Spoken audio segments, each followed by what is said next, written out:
mysterious pinpoint in the Pacific Ocean called Easter Island, a gathering of stone giants guards the shore.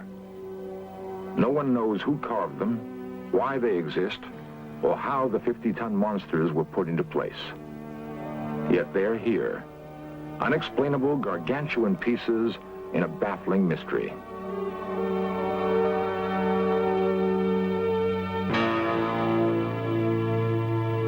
In the jungles of Central America, colossal stone heads were discovered 80 miles from where they were originally carved.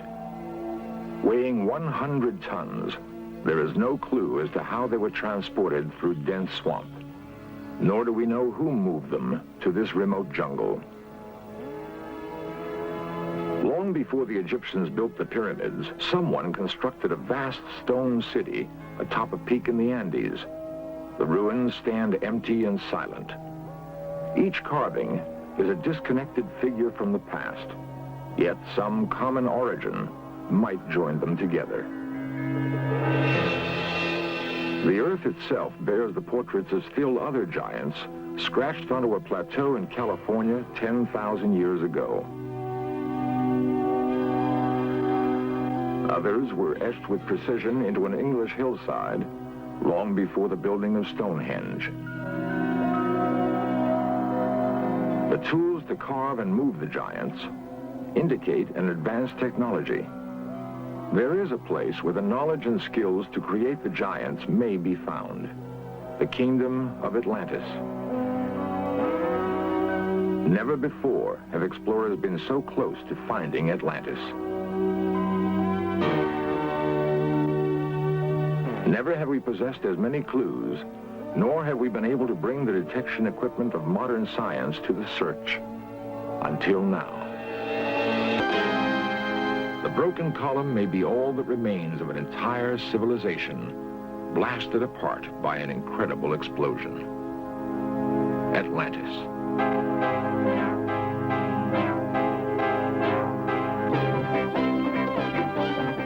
This series presents information based in part on theory and conjecture.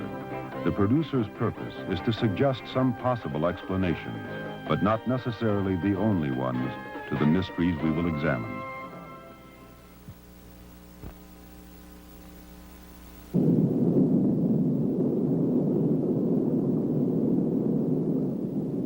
There occurred violent earthquakes and floods, and in a single day and night of misfortune, the island of Atlantis disappeared in the depths of the sea.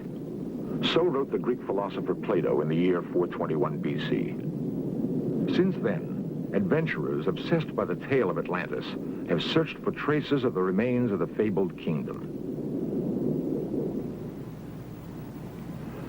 Atlantis was said to have been a great city-state, ruled by a race of men supposedly descended from the gods. Was it a real city, a wondrous land, or a myth, a tale created by someone's wild imagination? If Atlantis existed, it would have been a place where technology was far more advanced than anywhere else on Earth.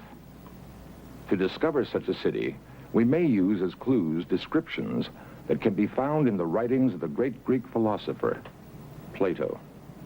At first, a small Greek island in the Aegean seemed an unlikely place to start the search, for Plato had written of a great and wonderful empire.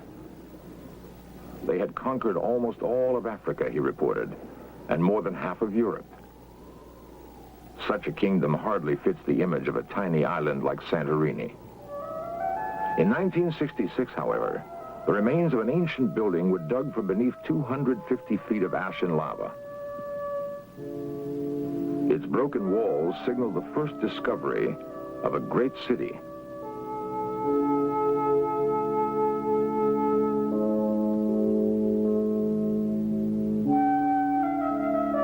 Today, only small villages cling to the Santorini mountainsides. But the island was once a large, circular landmass. 3,500 years ago, it was shattered by an incredible volcanic explosion. All that remains is a thin crescent of mountain and a sullen, smoldering volcano that erupts at least twice a century. The volcano that destroyed the island Plato knew as Thera may also have hidden all evidence of Atlantis. In many ways, the ruins are like those found elsewhere in the Aegean, reminiscent of the Minoan civilization. Then, reading Plato and viewing the broken walls and shattered pots, a sudden, chilling discovery is made. These ruins fit Plato's description of Atlantis with an uncanny accuracy. They constructed buildings about them and planted suitable trees, wrote Plato.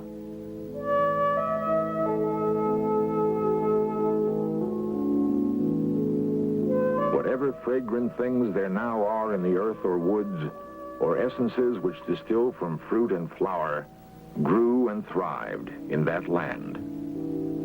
They had such an amount of wealth as was never possessed by kings and potentates, and is not likely ever to be again. The entire area was densely crowded and kept up a multitudinous sound of human voices, of din and clatter of all sorts, night and day.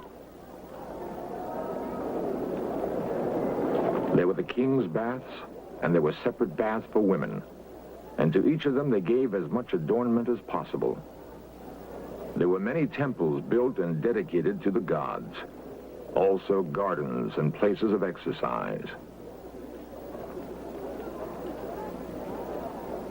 Plato tells us the citizens of Atlantis were skilled engineers, astronomers, and architects.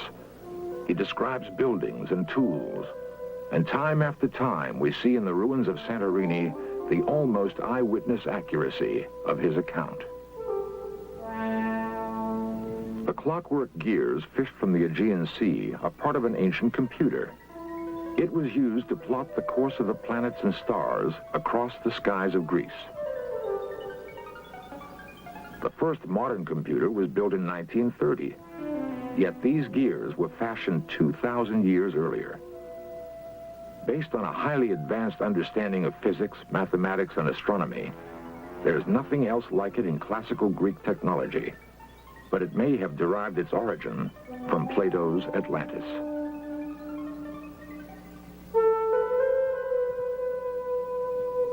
The ruins on Santorini match Plato's description, but one piece of the puzzle refuses to fall into place. Despite the opinion of some experts that here indeed are the remains of Atlantis, Plato himself seems to suggest it lies elsewhere. We must search, he tells us, beyond the Pillars of Hercules. The Pillars of Hercules are today known as the Rock of Gibraltar. Therefore, Santorini, an island in the Aegean east of Gibraltar, could not be Atlantis. It must lie to the west, in the Atlantic Ocean. In a moment, we shall continue our search for Atlantis beneath the oceans, thousands of miles from Plato's ancient Greece.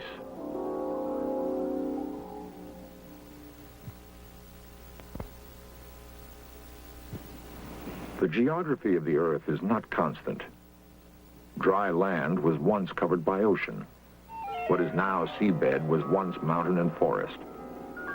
The Atlantic Ocean that now separates the Americas from Europe and Africa is so familiar, it's hard to imagine a time when it was not always there. But once, a great landmass stretched over what is now the Atlantic Ocean, bridging the Mediterranean and the Caribbean. Beneath the surface of both of those seas are the broken remains of ancient cities. They may represent the eastern and western ports of Atlantis. The search for the eastern border of Atlantis begins just beyond Gibraltar in the Spanish city of Cadiz. Once a Phoenician port, Cadiz is among the oldest cities in Europe. Here, Dr. Maxine Asher of the Ancient Mediterranean Research Association met Spanish diver Francisco Salazar Casero.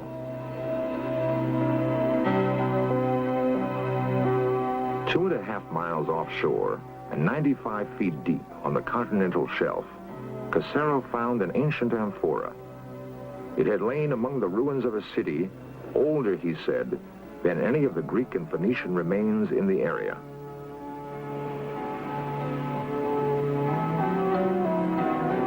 And here, the mystery of Atlantis is complicated by the modern world.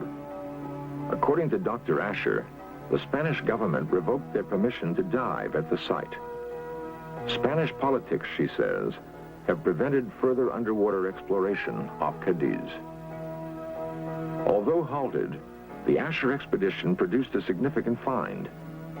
It indicates that the east coast of Atlantis might have been precisely where Plato had placed it, as he said, beyond the Pillars of Hercules.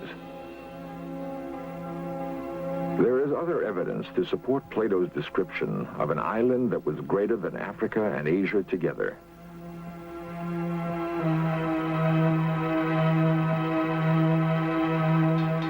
Ancient maps have led geographers to explore the possibility that the Antarctic slowly drifted south in the wake of a massive upheaval. Whatever the reason, we know that once it was part of a much larger landmass. The western edge of that land may lie here, beneath the crystal waters of the Caribbean. The actual discovery, however, is no more astonishing than the man who predicted its very existence. These strange blocks were first seen in a vision by the most remarkable mystic of all time, Edgar Cayce. Edgar Cayce was known as the Sleeping Prophet. Hundreds of astonishingly accurate predictions are cataloged in the archives of the foundation which bears his name. In 1939, Edgar Cayce predicted the end of World War II and his own death. Both events, he said, would take place in 1945. He was right. He foresaw the freedom of India from England, the death of John Kennedy, and a number of geological changes that are still to take place. Edgar Cayce's most remarkable prophecy, however, concerns a lost kingdom. Geological upheavals, he said, would bring about the rediscovery of Atlantis. Cayce saw Atlantis breaking up into 5 islands.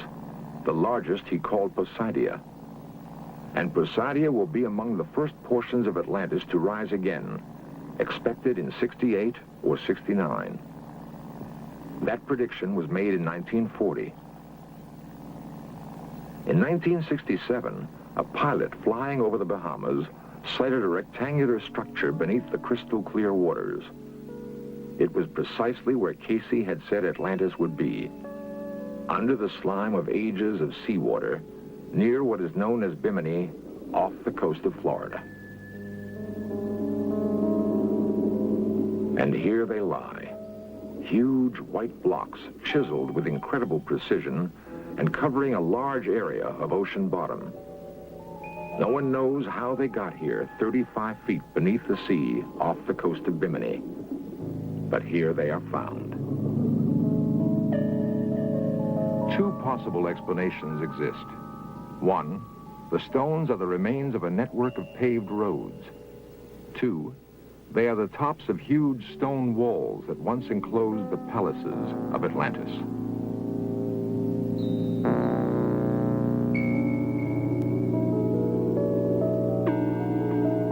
Author Peter Tompkins filmed the work of an expedition that hoped to locate Atlantis using clues from Cayce's writings. Aboard were Count Pino Turola, an Italian archaeologist, underwater explorer Dmitry Rebekov, and archaeologist Dr. David Zink. This expedition was to produce one of the most startling finds ever made in the search for Atlantis. Beyond the giant blocks, the divers discovered the remains of several ships. One had gone down in the year 1830. Beneath it lay the fragments of still another ship, one that had sailed the seas more than 3,000 years ago. Not a ship of Atlantis, certainly, but according to Yale's Dr. J. Manson Valentine, a voyager from Phoenicia. The Phoenicians were the greatest sea traders of ancient times. Their ships called at every port in the known world. Could it be that Phoenician traders came more than 5,000 miles from the site of classical Mediterranean civilization to deal with a rich and fabled kingdom?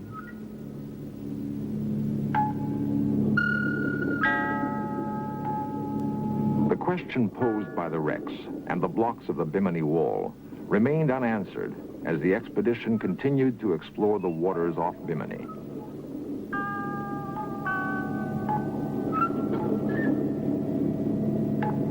South of the wall, Pino Turola, a leading underwater explorer, discovered 4 marble columns.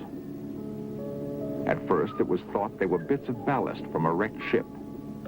After days of diving and investigation, Turola developed a different theory. He believes that the columns could be 12,000 years old, actual relics of a center constructed in stone and marble. There are more tests to be made. Geologic dating of these and the expedition's other finds could confirm the explorers' theory that here is Atlantis. Here is the fabled world.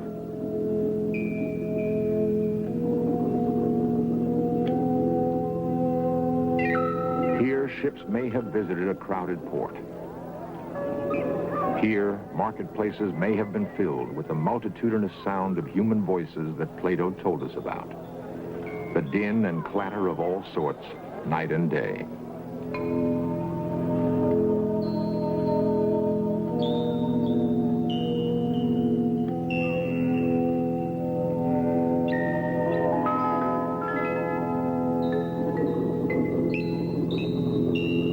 The broken columns may be all that remains of an entire civilization blasted apart by an incredible explosion.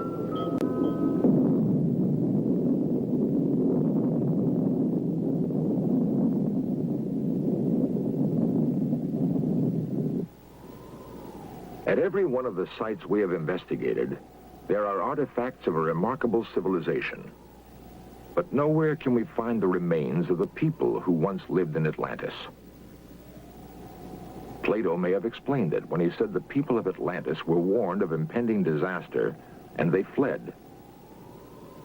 No one has ever investigated this aspect of Plato's account.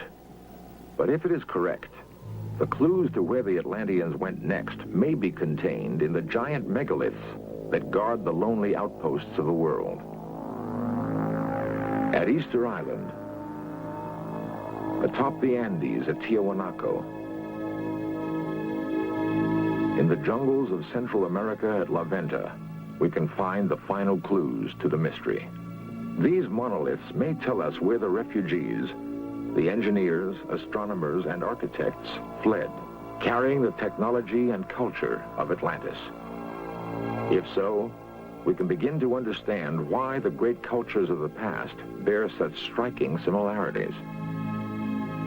Egypt, one of the greatest of ancient civilizations, is symbolized by its pyramids. So too does the pyramid mark the ruins of this highly advanced Mayan society. There are other similarities. The Egyptian temple of Amen-Ra at Karnak is aligned with the sun. Only at the time of the summer solstice, the sun strikes the central chamber of the temple, known to the ancient Egyptians as the high room of the sun. 8,000 miles away, in the remote peaks of the Andes, the Inca marked the seasonal solstices with this monument. Using almost the same words as the Egyptians, they called it the hitching post of the sun. Perhaps the most remarkable record of the exodus from Atlantis is preserved in the 1,500-year-old pottery of a Peruvian tribe called the Mochica. In their vases and utensils, they depicted Orientals and Negroes, Arabs, Indians, Egyptians, and Greeks, people who might have been known to each other in Atlantis.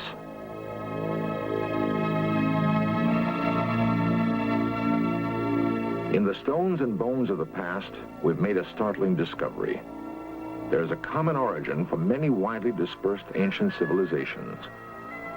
In the tombs of Peru, we see similarities with other cultures, with the Mayans, with the Egyptians. In the development of mathematics and astronomy, we see links that may reach back to a common origin in Atlantis.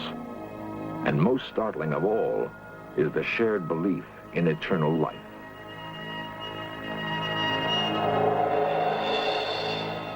fragrant linen, buried amidst the treasures of their world, they seek the hereafter, guided by their ancestral traditions. Perhaps their ancestors were the people of Atlantis.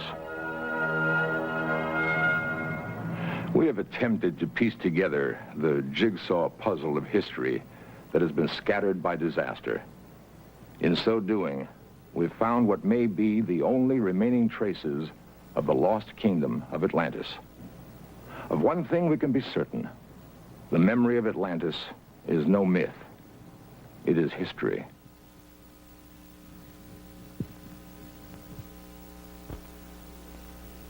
The tale of Atlantis was first told by the priests of Egypt to a Greek poet named Solon. They assured him that the original archive containing the tale of Atlantis still existed. That was 3,000 years ago. In one of his last prophecies, Edgar Cayce said that the archives of Atlantis would one day be revealed in Egypt.